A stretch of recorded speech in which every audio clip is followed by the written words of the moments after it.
And so the question to myself is, okay, what is my goal of working in tech? Some people want to climb the corporate ladder and be VP of product. Some people, want to start companies. But for me, I was thinking about what's my goal. It was very clear to me that I wanted to experience it all. And when I looked at the market at the time, it was clear to me that largely there are three ways to make money on the internet. One was you build a SaaS product and then you make money through monetizing sort of recurring revenue model. The second thing is that you build a transactions marketplace. Usually it's a double-sided marketplace. What I mean by double-sided is that you have buyers on one side, you have sellers on one side. You have to build up the both buyer-seller dynamic in order to create a marketplace. And you monetize through taking a transaction fee, being a platform. That's the second thing. And then the third way to make money online is to sell. Now, what people don't realize about these three things is that the business model pretty much dictates what type of company, who you sell to, and the culture of the company. Welcome to Brave. Learn from Southeast Asia's best tech leaders.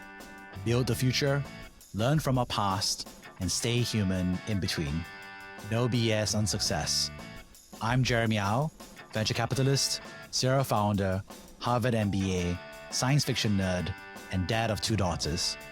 Every week, we debate startup news, interview changemakers, answer listener questions, and share personal insights. Join our movement of over 40,000 members and get transcripts, resources, and community at www.bravesea.com. Stay well and stay brave. Are you a business owner, CFO, or engineering lead who's tired of grappling with outdated finance processes? Are you frustrated at the high costs of card payments or find yourself bogged down by manual financial tasks? It's time for a change. Meet Acme Technology. Our software enables you to connect directly with your bank of choice to automate all of your finance and payments processes. Enjoy real-time reconciliation and direct-to-bank payments and payouts. No lengthy integration. Transform your banking experience into a Stripe-like experience, all with easy integration through streamlined APIs. Learn more at www.tryacme.com. Hey Jax, really excited to have you on the show. We've been friends for quite a few years now and really excited to be an angel investor in your company, but looking forward to share your journey. Awesome. Happy to be here. Could you share a little bit about yourself? Cool. Hi, everyone. I'm JX. I'm Singaporean, born and raised over here. My quick journey is that after going to high school here and going to the military, I went to US for college, Penn for undergrad. I was at Stanford for grad school. And then after that, I actually came back and started my first job at the Singapore Economic Development Board, where I was mostly working on trying to get foreign multinationals, mostly tech companies, to get them to invest in Singapore in exchange for certain incentives that the government gives out. I was working there for a couple of years and then decided to actually move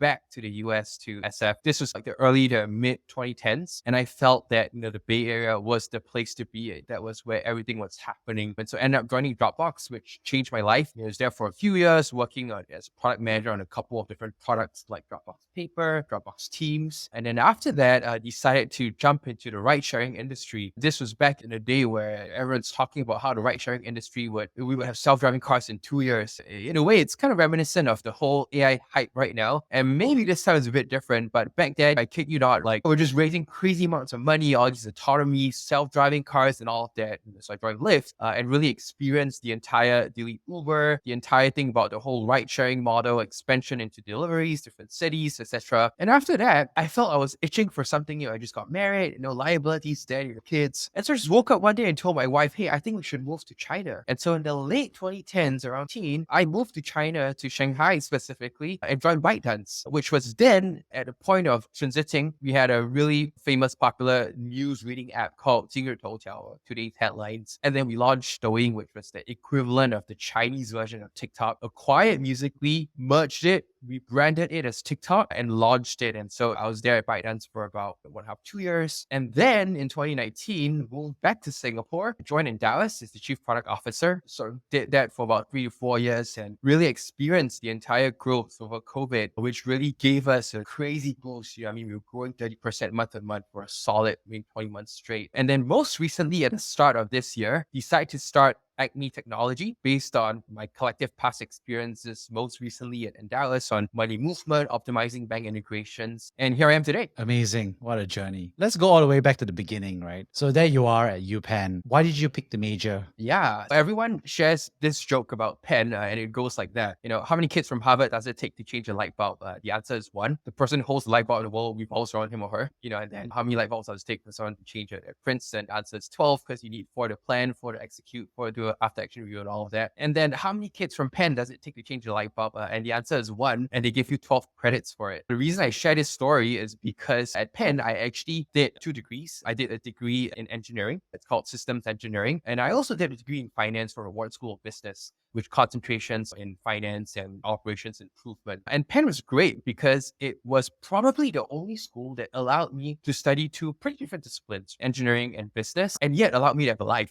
And I chose that quite particularly. I think what many people don't know that I don't, I guess I don't really have an opportunity to talk about is in Singapore, all Singaporeans have to go to the military, and that sets us back, or rather, we sort of matriculate 3 years later. But what the benefit of that is that it gives us actually 3 options to apply to US colleges. And I only got to Penn on my 3rd try. And for my first 2 tries, I only applied to Penn. And that was because Penn was the only school that I mentioned that sort of gave you and allowed you. I mean, it was one of the few schools with undergraduate business school. I mean, Berkeley was another one. And also a really pretty decent engineering school. And so I didn't know what I wanted to do, but it was clear to me that these 2 were important disciplines. And so I went to Penn and it was a lot of fun. Amazing. I thought what was interesting was that's exactly what happened to me as well. I didn't do well in JC. So I Yeah. basically studied my SATs in the army, got my Yeah. stuff together. In the second year of national service, I applied and got into UC Berkeley. So yes, Yeah. that's one of the benefits is if you screw up your life before army, Yeah. army gives you 2 Yo, years. well, hey, if anyone's listening to this thinking about whether they themselves as a kid should go to NS, come talk to us, man. That's right. And so what's interesting is that you went on to basically do a quick master's at Stanford. Could you share more about that? Yeah, Stanford changed my life. Many things changed my life, but Stanford in particular. And the reason why was when I was a sophomore, which is the 2nd year of college, there was one winter break. And instead of coming back to Singapore, I took a trip out to visit some friends at Stanford. And when I was there, it blew my mind. And the reason was because Penn, for those who are not familiar with, I guess, schools in the US, but the University of Pennsylvania Wharton School of Business, it's a very pre-professional school. And what I mean by that is people will go to Penn, they come out doing one of 3 jobs, right? You either go into consulting, you go into be an investment banker, or a sales and trading. That was the big thing in the 2010s, the early 2010s. And it was very, all your internships were lined up, visits to Wall Street, you go to banks, all of these recruiting events and everything. And when I went to Stanford, it was such a breath of fresh air because I just met people who just want to do whatever they want to do. I met this who's now a friend of mine who's just interested in becoming a vegan, and all he cared about was telling people why they should be a vegan. And I just thought like, wow, that was so refreshing. But remember, when I went to Stanford, it was like 2010, right? I visited first in May 2009. I started my master's in 2010, 2011. And that was the Hades of the Valley. I kid you not, where I was in Cooper Cafe. Like Travis Kalanick came down, he was recruiting. He was like 2 tables down, right? The person sitting next to me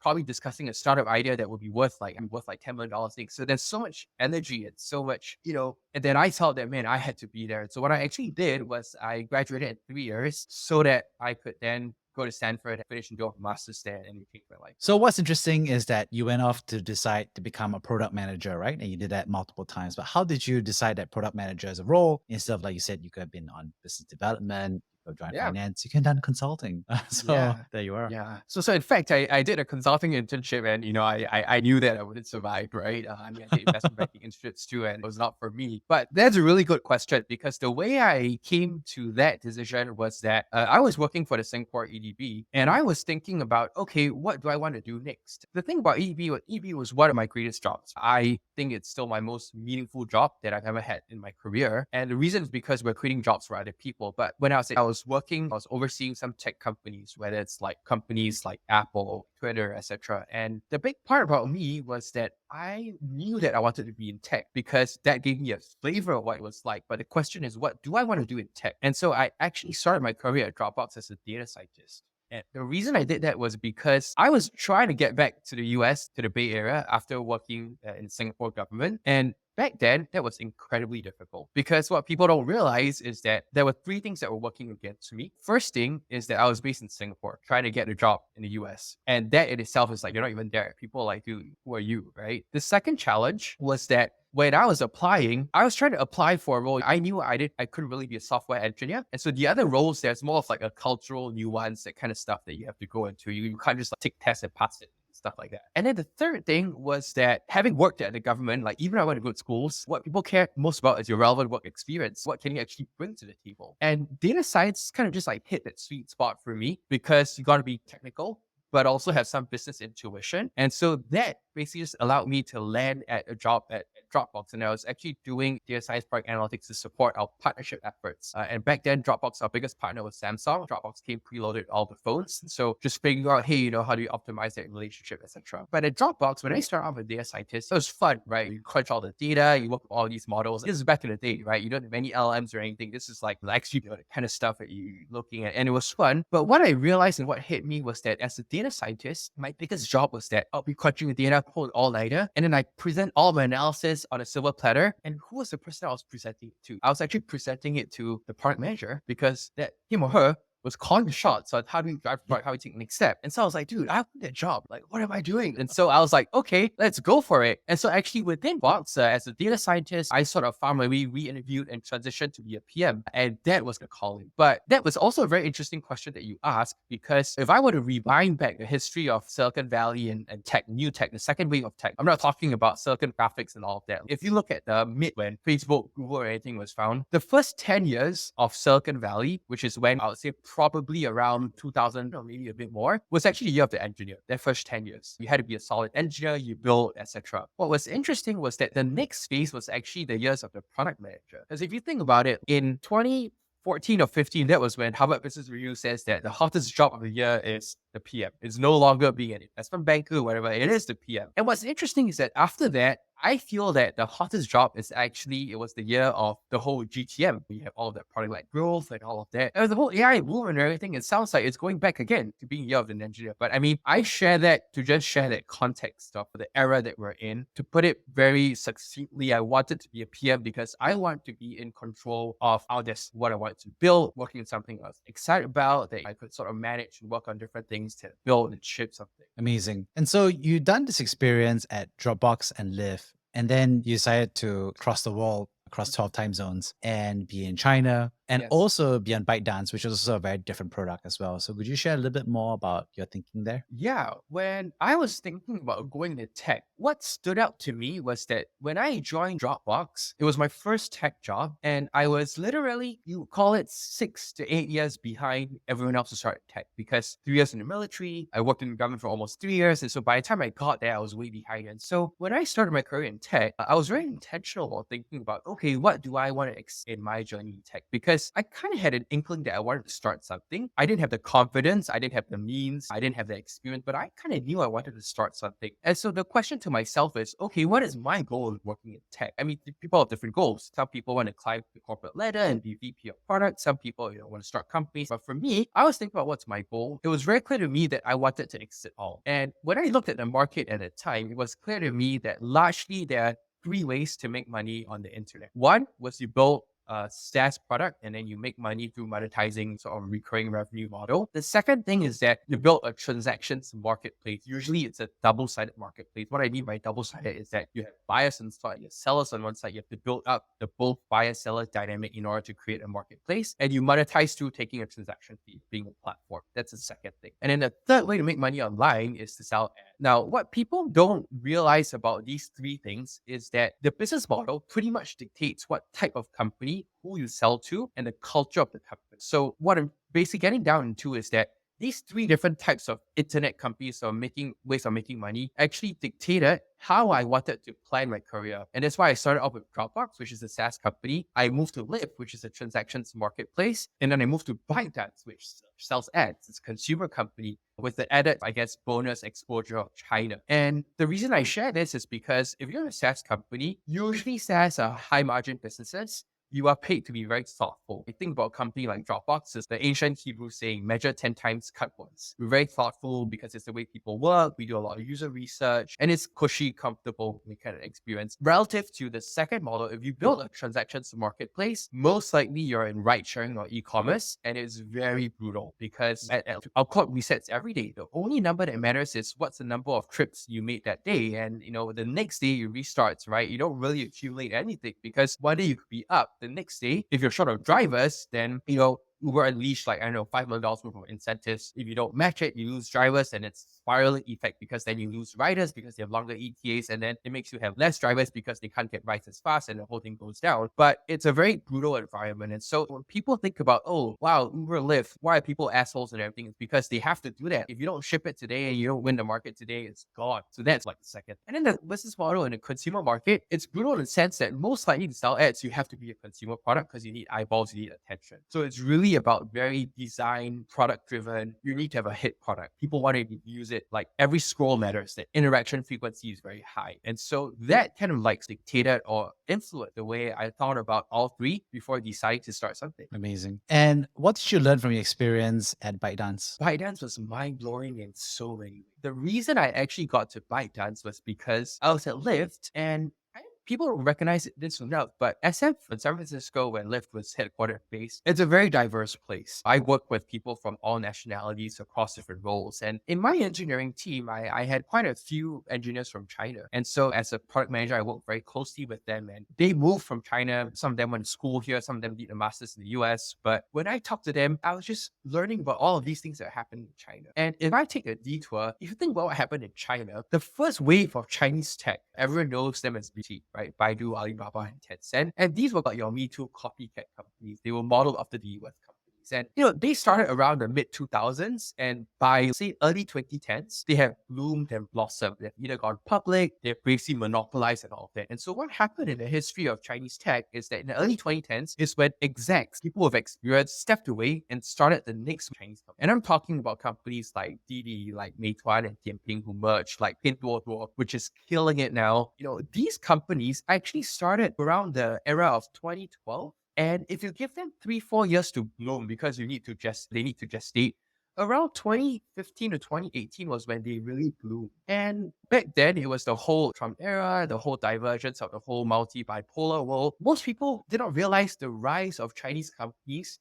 These tech companies were like kicking ass, man. They were original. They didn't have any vestiges because they had experience, and they were just growing at rapid pace. And people in the US don't really talk about that because firstly, you don't really read Chinese. You don't really care to. You're like, oh man, these companies, you had all preconceived notions. The two biggest preconceived notions. One is that, oh man, Chinese tech is fake tech. They're just like copycats. The other preconceived notion is like, oh shoot, Chinese tech back then was Chinese AI was massive because they don't have all these restrictions. They're going to take over the world. But it's very polarizing. And so that made me make the decision that said that, man, I have to go there and experience it because there's so much happening there. You just got to move there. You just got to experience it. There's only so much you're going to experience out here in the Bay Area. So that made me want to move. But the question is, where do I move to? Which company should I go to? And so what made me actually decide was that because I was at Lyft, so very naturally I could go work at Didi and Mobike and Ofo. Remember back then, bike sharing was like the hot. And I kid you not, I had offers that were extremely lucrative. My ByteDance offer came in, it was actually almost half of my other offers in China. And the interview experience was very humbling because the first thing when I met them, well, firstly, everything was in Chinese. So shout out. My Chinese is actually not great. My wife is Taiwanese, but for those who are Singaporean and who know the Singapore system, I got a C5 or C6 for normal Chinese. And I didn't even take higher Chinese. So the extent of how shitty my Chinese was. But I struggled and I went through it. But in my first interview, they told me, hey, JX, you should take a pay cut coming here because we need to teach you to unlearn what you've learned in the US in order to excel as a product person in China, because in China, it's completely different. We have the stereotypes about how you go to Amazon screen, it's clean, a few items, and then you go to like in screen and every inch is like, sort of native information. That's just the tip of the iceberg. And so I felt that, shoot, wow, there's so much learning. It was very humbling. And so I joined ByteDance and it was mind blowing from so many different aspects. Number one, the work ethic is real. Man, we were working 6 days a week. And the thing is, people actually enjoy it. It's not like people are complaining like, dude, what the heck and everything. I mean, at least at ByteDance on my team, people were hungry, man. They're like, wow, we have all these resources. engineers. We have all these different teams. We have all these market to go capture. We have all these opportunities. Let's go for it. That was the real feeling. It's not like, oh man, I'm forced to work. And no, it's like people were hungry. That's one. The second thing is that because we're working with consumer products, specifically, I was working on Resso, which is a music streaming product. And only the Chinese will have that ambition that say that, hey, I think that Apple Music and Spotify was built based on music listening habits of the 1990s. Because think about it, Spotify, Apple Music, you open the app, it's like the Sony Walkman Discman. You pick your song, you put it back in your pocket, and then you listen, that's it. But we wanted to create and bring what Talk did to YouTube to the whole music streaming service. We said, hey, music should be an evocative experience. You want to look at it, you want to comment, you want to like stitch together different short videos together. Why can't people do that? And so it was a very novel and original approach, if I may say so. But the second thing is that in the Chinese way of thinking, we're like, just let's make it happen, right? I bet you no one would think about taking on Spotify and Apple Music. I mean, the music licensing cost alone would kill you. But in Chinese, they don't have that package. You just like, dude, let's go for it. But the last thing and the most important thing is that you just realize that China is a very diverse place. Coming from the US, you may have some preconceived notions. Coming from Singapore, you have some preconceived notions. But in China, I met some of the sweetest, nicest, and most hardworking people. And just being able to work alongside them and just getting the psyche, oof, they really are forced to be reckoned with. What were some of the differences from US product management versus Chinese product management from your perspective after what they mentioned in the interview? Yeah. A few things come to mind. And, I'm sure people will comment, we get some haters for this, but I think that the first thing that comes to mind is that in the US, and you read about this, and Elon Musk talks about the wokeism and everything, and you read about how he handled what happened at Twitter and everything. There's a lot of egalitarian, a lot of getting around the same page. Let's all be inclusive and everything. And so what happens in the US is that as a product manager, you spend a lot of time working with your engineers, your designers, trying to sell them vision and see. Because I think people realize this, like the manager in product manager is fake. You don't manage anyone or anything. They don't report to you, right? The holy trinity in any tech company is engineering, product, and design. You are one of three. And a product manager, it's called a manager because you're the project manager of working with your engineering and your design counterparts. And you add each three reporting lines that go up to that senior leadership. And of course, as the PM, you drive the product, but they don't report to you. And so you spend a lot of time selling the vision, getting people on board and all of that. Now, in China and ByteDance, I'm not making a judgment call whether it's good or bad, but the fact is, like, product in ByteDance holds a lot of influence. And so when you lead a team and drive the team, like the engineers, you just say, let's just go. They just ask you how far. And so you don't really spend a lot of time trying to figure out, oh, how do you feel? Typical story of like you set an OKR and then you spend the next 3 months discussing an OKR. And by the time the next OKR is here, in China, you fucking go. Right. But the team is very united and very aligned and you just go. So that's what I think that it's okay. We just look Chinese leadership style. You just look to the leader. If I believe in the leader, I'll just go for it. That's one. I think the second thing is that we talk about passion. We talk about, hey, what do we want to do? In the US, it's very aligned in terms of, hey, I'm very passionate about X, Y, or Z. I want to go do that. I think in China, it's very different. It's more about the opportunity and it's more mercenary. And again, I'm not making a value judgment. It is what it is. And so I had a conversation with my data science manager at ByteDance. He was employee number 100. So the guy has made it, right? He's probably made generational wealth, given where it is. And I asked him, hey, like, what makes you work so hard every day? And in your past 8 years at ByteDance, you easily would have worked on, I don't know, call it 20 different products. Don't you feel that it's very transactional? Don't you want to work on some things like one period you're going to work on this app, another period you're going to work on a different app? Because ByteDance or Chinese companies, our style is that we just go after the opportunity. So we've launched so many different apps. You bet ByteDance, we have auto apps, we have education apps, we have music apps, we have all different things. Like I say, don't you feel it's very transactional? And he told me this anecdote. He said, hey JX, all I care about is that I just want to win. And for me to get to like high school, I've beaten out, I don't know, a few 100,000 people in my village, right? For me to go to Beta and then after to get to ByteDance, right? Like for me, it's just, that's my sense of achievement. And I think you can't take that away. And you can't discount that too. So yeah. Amazing. And so around this time frame, you made a decision to come back to Singapore and eventually, and that's where we also had a lot of discussions. And then you eventually decided to take the other route that I did not take, but you went on to build and be the chief product officer and later the COO for Endowus. Could you share about that? Yeah. It's funny. I actually remember distinctly us meeting 2019 and you had just sold your company, you're coming back, having chat at, I think, Tiong Bahru Bakery at Tiong Bahru or something. For me, I actually was very close to starting a company back then. And this is where, I want to give a shout out to Kai Yuan, who built Rocket Academy. Kai and I almost went down the path of building Rocket Academy together. And I was the original CEO and he was the chief education officer. And I mean, this is very early. Rocket Academy is 100% Kai, he did all of that. But we were working intensely for a couple of months deciding if it would work or not. But for me, I sort of took a step back because I think what I cared about was like, hey, am I truly passionate about this space? And I clearly was not, right? I mean, I'm a big believer in it, but it's not me. Kai is, and he went on to do it. But I'm honest is that I nearly started something and that was that in me. But how I came on to Endowus was that, when I came back after experiencing ByteDance and all different companies, it was very clear to me that there were just a couple of sort of constraints that I knew I could put on myself. One was that I knew I wanted to be based in Singapore for personal reasons. It is what it is. And so because of that, what company can I build $1 billion business in? My answer at the time is that it has to be in financial services. Because if I wanted to do something that's e-commerce or social or something, then I should be in Indo or Vietnam. And I did seriously ask my wife, like, hey, can we move to Indo? And she said, fuck off, right? And it's not happening. So, we had kids, she had a job here and everything. And so I was like, okay, that's fine. And financial services it is, because financial services is kind of the only industry where Singapore truly is a hub that punches above our weight. Everything else, it's still possible. And haters gonna hate. People are going to come at me for it. Don't at me, right? But hey, that was my assessment. The question is, where in fintech do you want to play? So I analyzed the market, and what came to me was that it was very obvious. In fintech, there's only 8 possibilities. And the way I divided the market was that you could sell to consumers or to businesses, to B or to C. And then there are only 4 main ways of segmenting the market, which is the life cycle of money. First, you spend money, which is payments tech. 2 is you save and invest your money, which is wealth tech. 3 is you protect yourself, which is insurtech. And then the 4th is you borrow or lend money, which is lending technology. And back then in teen, my assessment was wealth tech is the place to be. Why? Payments tech is gone, man. Back then, Stripe was like, it was a 100-pound gorilla, right? I don't want to compete there. Insurtech and lending tech, my assessment back then was that as technologists, it's hard to pull off. It's hard to execute because other than a pretty UI, you had all of these things behind it, and I didn't feel I could pull it off.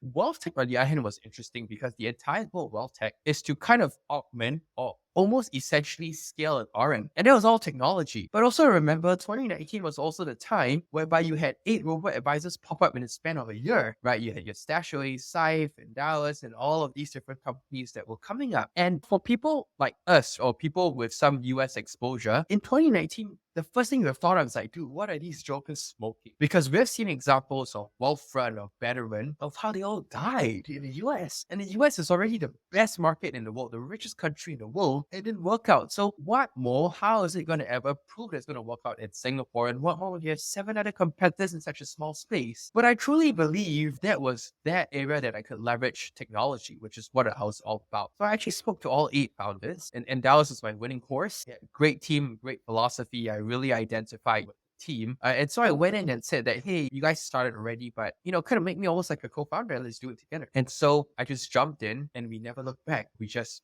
rescaled. Amazing. What a journey. And what was your experience? I mean, there was 3 years and Endowus grew like crazy during this time frame. I also know Gregory. He also sold me, and that's how I became a Gregory and Endowus client as well. Yes. So I'm kind of curious, like what you had to do, what you felt had to happen. I think when people think about financial services, what people mostly associate with that is basically what in engineering terms we'll call the front end, which is the mobile app or the website. And people think that, oh, wow, this is such a sleek user experience. You make it so easy for people to invest money. What people don't realize is that is actually the easiest part, because that's classic product management, right? And as a good product manager, you should be able to do it almost with your 2 eyes closed. Interview people, hire a good designer, work, obsess about your users. What people don't realize is that the most difficult part about financial services is actually the platform and the infrastructure that supports it. So taking any tech in particular as an example, the 2 most difficult backend integrations that any wealth tech would have to deal with, one is actually your integration with your broker, because you got to be executing your trades. And 2 is the integration with the banks for money movement, because ultimately as a wealth management or any broker, your job is to exchange a security for an underlying amount of money. And that's when you invest. And then when you withdraw or redeem, it's going the other way around. But what people don't realize is that the simple act of like, if I'm any wealth tech player and you deposit money into my bank account, the money comes to my bank account, but my bank is actually not integrated in any way to my backend. It's almost a black box. It's like, think about it. You have your Citibank personal account or DPS bank account. Any money that comes in or out, the most you get is a push notification on your mobile phone. But you can't really say that, hey, if I get $10, can you reflect it in my Excel app, in my budgeting app? That's essentially what we're replicating on the B2B side right in Endowus. And what people don't realize is that build tech is really hard because of all of the infrastructure that supports that. And especially in a place in Southeast Asia, whereby the infrastructure is almost more nascent, it's not mature, and it's different. So launching in the US, it's pretty cool. You have ACH, kind of standard with that. Even if you figure out in Singapore, in Hong Kong, in Indonesia, and Malaysia, it could almost completely be different. And so I think that a lot of the learnings is that a lot of why a wealth tech is good was not just because of the front end, the UI, and what you see on screen. It's really behind the scenes. Is your money really safe? How are you piping your money? How are you getting notifications? How are you informing users? What happens when there's an error? How do you actually make sure that every single cent is accounted for and actually flows through the pipes?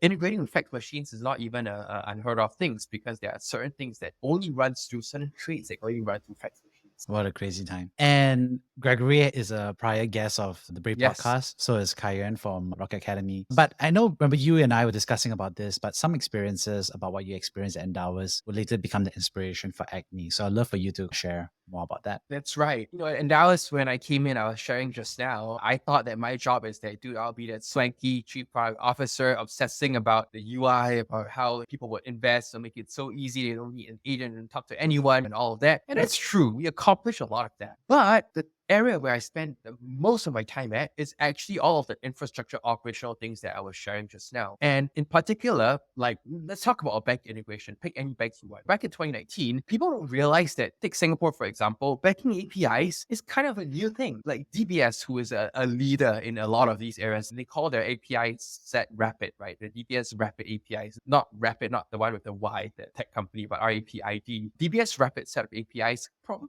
came out in, I don't know, 2015, 2016, 2017. And when all of the other banks came along, the transition from host to APIs really only came about in the late 2010s. And that's when it first came out. By the time it became a bit more popular, banks a bit more open, it's kind of like the early 2020s. So it's a very new thing. And so when we first started, everything was manual. When someone deposited their money in, of course, how we all start is that you open your bank portal, you refresh, you see who is after you download CSV, you do all of these manual operations. And I spent a lot of time on that. And I did that for three reasons. The first is that when you invest in a wealth tech company, the most important step you can do, that we need to do after you sign up, is to essentially get your money. Because if you don't deposit in, forget about what fancy ETFs or mutual funds or stocks. If you don't get your money in, you can't invest, right? So it was crucial to ensure that the experience, and if you go to Endowus now, the moment you deposit money, within 20 seconds, we recognize that money and tell you a push notification on Endowus app say, hey, we received your money, we've gone through the KYC and everything, all checks done, we're ready for you to invest. And that is a crucial experience, because if you don't have that, if you have to wait like a business day or 2 business days, you've lost our trust. And the way to build that is not like the banks will have fancy APIs for you to deal with. This is not like a Stripe, Stripe Connect integration. It's really going down bare metal, bare bones to figure out how this works. And so that's what. But the second thing is that in financial services, especially if you're licensed, you got to take that licensing very serious. And that auditability, the fact that no money exchange, means that you have to be connected to a bank account. You can't afford to have manual process, because you don't want someone downloading an Excel sheet, add an additional line item, copy paste errors. You don't want any of that. So these two things are really driving it. So I spent so much time obsessing, agonizing over it, because number one, it was key to the client experience, and people, it's very underrated. People don't talk about that. But number two, it was key to a license, maintaining a license and getting a license. And so it came so naturally to me. It's almost like I went to bed one day, I woke up the next day, I was thinking about, hey, I think it's time for me to start something. And I knew that this is what I was going to work on, which is how do we make it easy for people to integrate their bank accounts? Because there's so many use cases for bank accounts right now. So it's been a year of you building this, and you had a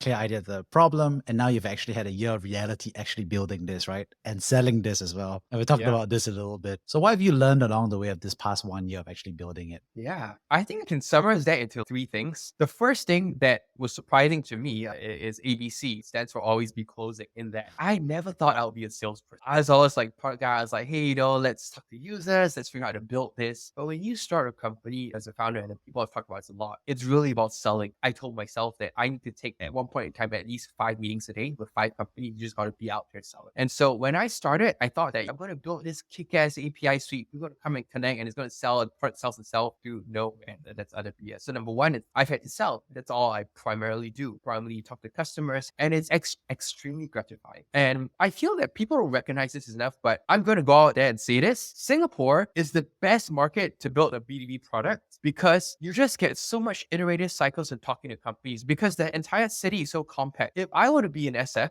driving to Redwood City, it's 1 hour there and back, right? I at most talk to like, I don't know, 1 or 2 companies a day. In Singapore, my record is I've talked to 12 companies a day. 30-minute slots all the way. You start at 7:30 a.m. all the way until 11:30, and everyone's around. And the beauty about selling is that when you do it in person, it really makes a difference. Over Zoom, over demos, you just lose it. In person, connecting, with that person live, that's great. And so I think that Singapore, you just, especially at the early stages when you need to iterate. I mean, of course, there's market size constraints or whatever, but I've met over 200 businesses, CEOs, taukees in Singapore, and it's great. I've learned so much, and it's just so inspiring to see how to build this. The second thing is that when I started this business on bank integrations, mostly people use me to collect bank transfer payments. People use me for reconciliation, for payouts, for FX. I thought that my use cases, my customers would all be fintech companies. It's not true. My first 5 customers are 0 fintech companies. These are like your education tuition centers. You have 10,000 students that you need to collect on a recurring basis instead of using credit cards. Why don't you use e-gyro or gyro to pull money from your bank account? These were like office cleaning companies, receiving 200 invoices a day. Shout out to Luz. We did a customer story on them. They needed automatic reconciliation. Without us, they took a week to reconcile. They go back and say, hey, we received your payment. Here's a receipt. With our API, they do it instantly. They send a receipt. It's done. And so what shocked me was like the market, right? So that was the second thing. And the third thing was that we really feel the pull in the market evolving. One big reason of that is that if you take a step back and observe payments, we don't count ourselves as a payments company. We're just banking. Payments is just one application of that. But just notice how many bank transfer-based payments have been almost taking over Singapore. You go to any hawker centers, they ask for a QR code. You go to Shopee, Lazada. What Shopee says is that use PayNow, they 2.5% off. And you click on the payment options, you have Pay by Link your bank account, you have PayLah, you have PayNow, you have Shopee Pay.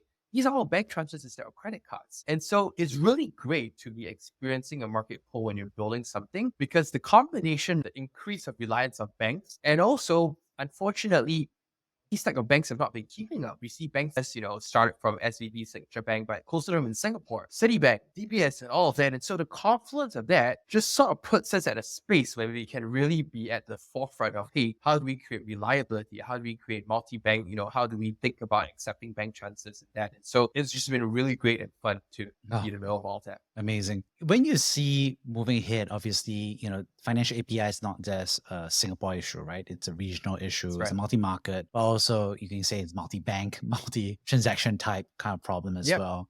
Do you see yourself covering all of that, or do you see yourself focusing on some priority areas? How do you think about that infrastructure build out? Our philosophy in building the company and building our bank integrations is that we take an inside-out approach as opposed to an outside-in approach. What it means is that the outside-in approach is popularized by companies in the US, right? You have companies like Plaid, which if you're in this space, you would have heard of. And what they do and how they started is that, they kind of like screen scrape and figure out, hey, this is your HTML. So why don't you log in with your username and password, and then we'll sort of take that, log in on your behalf, memorize the bank statement, download button, download it, and transcribe it. That's the outside-in approach. The inside-out approach is working closely with the banks and say, hey, banks, I'm almost like a trader. Let's work with you. Give me a trust. Let's build all of that. So the way we see ourselves is that we want to be a bank enabler, right? We want to help banks and say that, hey, how do we help you get and make your APIs as similar and seamless as Stripe? Stripe has revolutions like for credit cards. Before Stripe came in, it was painful. Credit card, you have to find your own processor, your own interchange, etc. I think that bank transfers are at this space right now, and I think that we're in a sweet spot. So if you ask me, how do I think of our business? I would say that we start off with thinking about, okay, we want to integrate with different banks first. And our focus is actually the banks and not the geographies, because once you get the banks, let's say if I have, let's say, a multinational bank like Citi, SCB, or HSBC, we effectively can support them across the different 50 countries because they want to largely keep it the same. But we feel that's just the basis of our ambition, right? Our ambition is that the foundational layers, all of that bank integrations across different banks, different countries. But I think that there's so much to build on top of that, right? You have all of the whole, I predict that fraud by bank transfers is going to be a multi-billion-dollar industry. multi-billion, because right now a lot of fraud is focused on credit card fraud. But when it goes to bank transfers, look at all your PayLah scams, a lot of scams. It's a very different skill set because the vector is very different. And we want to be at the forefront for that, right? There's also all of these things about, AR, AP, accounts receivable, accounts payable. The heart of that is your bank to receive monies and to pay out money. I think there's a whole opportunity there. Transactions monitoring, that's a huge other opportunity. And then eventually, how do you support lending more efficient? There are all of these different aspects. But the thing about building a startup, what I realized is that the era of like saying that, dude, I'm going to be like a $10 billion company and do all of that is over, right? I think that the goal is for us to be really heads down, build the foundations right, and sort of assess opportunities as they come. But for now, we're hyper focused. We just want to be the best way for you to integrate with your bank in order for you to get the maximum out of it. Amazing. On that note, could you share about a time that you personally have been brave? I think that the biggest sort of brave, I mean, I don't think I'm very brave. For example, I think that, my wife gave birth to our kids. I think that's, one kid alone is like braver than anything.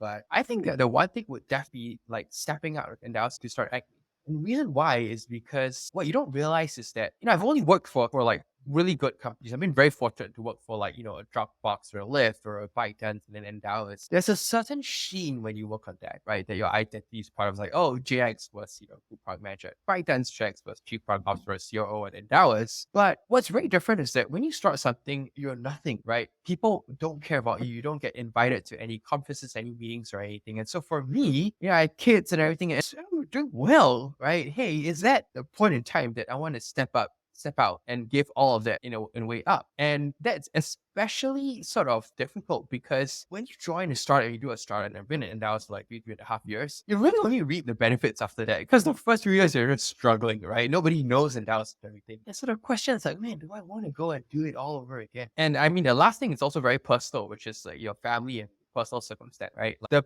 biggest alienation when you start a company, as many of us who listen to this cast know, is your family. And after having just gone through that, especially with COVID, it's like, you then just want to do that again so soon. Is it too soon? Right. But for me, I think that there's just an insatiable desire, and that when you spot and see an opportunity that you're excited about, you just can't unsee it. And the biggest sort of, I guess, brave thing I had to do is to tell myself, okay, how do I turn all of sort of these downside of things and look at that as an opportunity? For example, I hate meeting people. I hate like spending my entire day out. How do I see that as something that would be interesting, like learning about these different stories instead of like something that's, hey, how can I take the opportunity to put myself out there? Because I'm really putting myself out there. The number of times that people have asked me, hey, JX, I think you have a great background. I believe that you can build this, but like me may die tomorrow. Why should I trust you? Right? It's very personal. It's like, oh man, that's really like, I would not say attacking, but it's almost short of like attacking, who you are as a person. And the number of times you go to people say that, hey, dude, this won't work, right? We want to work with a bank, take a queue number, right? It'll be 3 years before and all of that. So trading that off for this, I think that, I would say that it probably would be personally the bravest thing about it. Yeah, I totally agree with you. And I think it's such a difficult decision to make. I guess my last question I have for you is, how did you end up making the decision? Did you consult your friends? Did you think about it? How did you finally decide? As I've shared, it's been something I've been thinking about for a long time. And it was moments, right? Like, Thanksgiving during the holiday period where you're traveling, that you're like, oh man, what if I do this? I think that when you're in the hustle and bustle of like trying to make things work, you're fixing stuff every day, it's really hard. I think for me, what helped was that before I stepped out, so I stepped away at the end of last year, early this year, 1st Jan. I had my kid. I had, one of my kids was born sort of in the middle to late last year. And I went on paternity for the first time. That was my third kid. I've never taken paternity. I've been working and everything. I'm not proud of it, but it's just like what it is. And my third kid I took, I can't remember, I think it was something like 2 or 3 weeks or 4 weeks off. And that gave me an opportunity to really evaluate and think about, hey, what is it that I really want? I feel in my late 30s, it's okay, do you want to have the energy to do it, all of that. So when I came back from paternity, I wasn't expecting to do anything, but that gave me a lot of foundational sort of like strengths, and that I was pretty clear. So when I was really deciding, of course, you talk to people and everything, but ultimately I would say that it's really a decision that you make. I talked to my wife, said like, hey, this is something, do I have the blessing to do that? And I think when that was clear, I think that things flowed very naturally. But I would say the biggest thing is the pull of, man, there is just this sliver of time where this whole bank integration thing could kind of, and feel that you can always go back to all of these other jobs. And so we just went for it. And it's crazy that it's been 11 months, but I think we're in a good spot. We're a great team, great set of customers, and just every day waking up, I feel that there's nothing like starting something at own. I wake up and even now I feel so excited about the day. It's like, wow, there's just so much to do, so many opportunities, and it really kind of gives you that. And maybe that's how you know that you're in the right spot. Awesome. On that note, I'd love to summarize the 3 big takeaways I got from this conversation. First of all, thank you so much for sharing about your early journey as a student and how you chose your various degrees, but also what you were like as a student and how you eventually went on to,